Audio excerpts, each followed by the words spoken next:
this section, let's talk about the existence of the Laplace transform. Well, the integral that defines the Laplace transform we saw before may not converge all the time, all right? Or in some cases, we may not even be able to evaluate such an integral because we may end up getting a very crazy integral that we can whose antiderivative may not be elementary, right? Well, so there are two conditions to for the Laplace transform to exist. Okay, number one, the function must be piecewise continuous on the interval from 0 to infinity, or number two rather, that function must be of exponential order. What is that?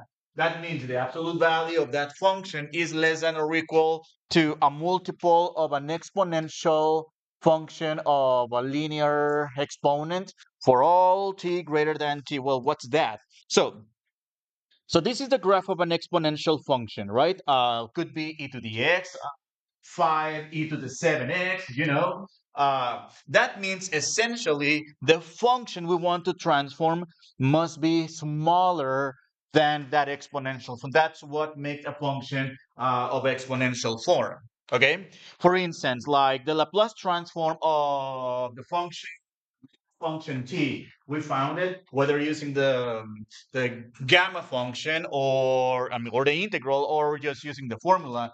As you can see, between 0 and infinity, the values on the linear function are smaller than the values of the exponential function. You guys agree with this? What about the exponential function with negative exponent? So from 0 to infinity, yes, we have the same case. The values of the function are smaller than that exponential function. What about 2 cosine t? Well, that function is smaller than 2e to the t, but wait, do we really? I mean, we can modify the exponential function however we want.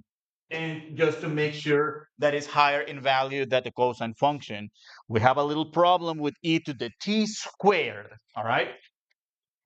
E to the t squared is smaller in value with the exponential function, but did you see how it's only valid in some interval, not from 0 to infinity? After the intersection, that exponential function grows faster than the exponential function we're comparing it with.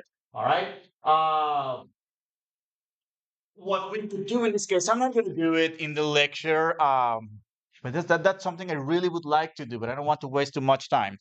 Maybe if we, okay, actually I already did it on my notes. If we find a power series representation of the Laplace transform a power series representation of the function and then take the Laplace transform, we can check then that the radius of convergence is actually going to converge only at its center value. So that actually there's no way to converge other than the center. So we may want a radius to at least converge to some neighborhood of points or neighborhood of values. And well, if we did the analysis, well, I already did it, but I don't want to spend too much time. Maybe later, if we have time, I might go back to this.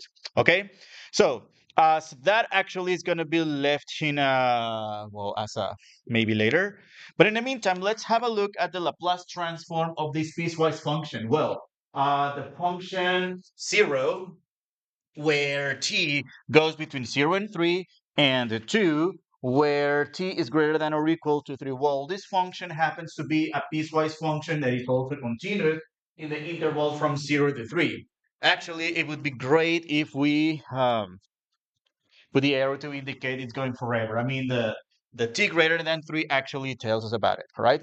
So let's find the Laplace transform. Well, we're going to use the definition. So the Laplace transform of this function will be the integral from 0 to infinity, okay, of e to the negative st f of t dt.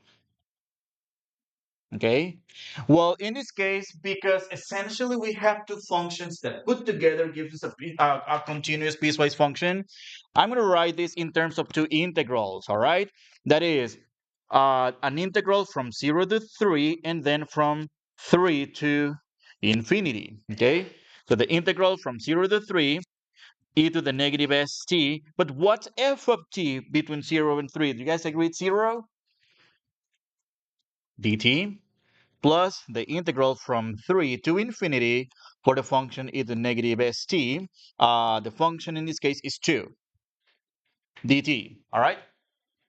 Okay. So, well, actually, yes. Kind of forgot. Why do you change the balance to the numbers? Oh, that's because we have a piecewise function. So we're finding the Laplace transform of the function y equals to 0, which goes from 0 to 3, and then from 3 to infinity for the second function, right?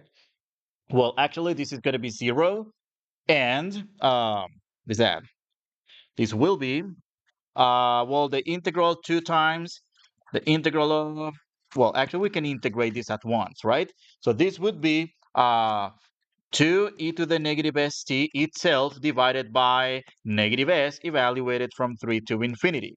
All right. Well, upper limit minus lower limit. So 2 over negative s, okay? And I'm going to go e to the negative st at infinity, okay? Minus e to the negative st at 0. All right. So, well, e to the negative infinity. What is e to the negative infinity? Isn't that 0? And then what do we have here? Equals to over negative s. Okay. What is that? Uh, Negative e to the negative s times 0, which is well, no, not 0, actually 3, right? 3, which is negative times a negative is positive, 2 e to the negative 3s over s. All right. So, and that's the Laplace transform of a piecewise function. Well, actually, just to give you the heads up of what we're going to do later, this function is also known as a Heaviside function or also as a step function. We're going to define the Laplace transform for this very specific kind of function, and how does that relate to also solving differential equations, and how do we relate these to um, applications in signals and all that. All right. Well, that being said, it seems like that's the end of the section, right?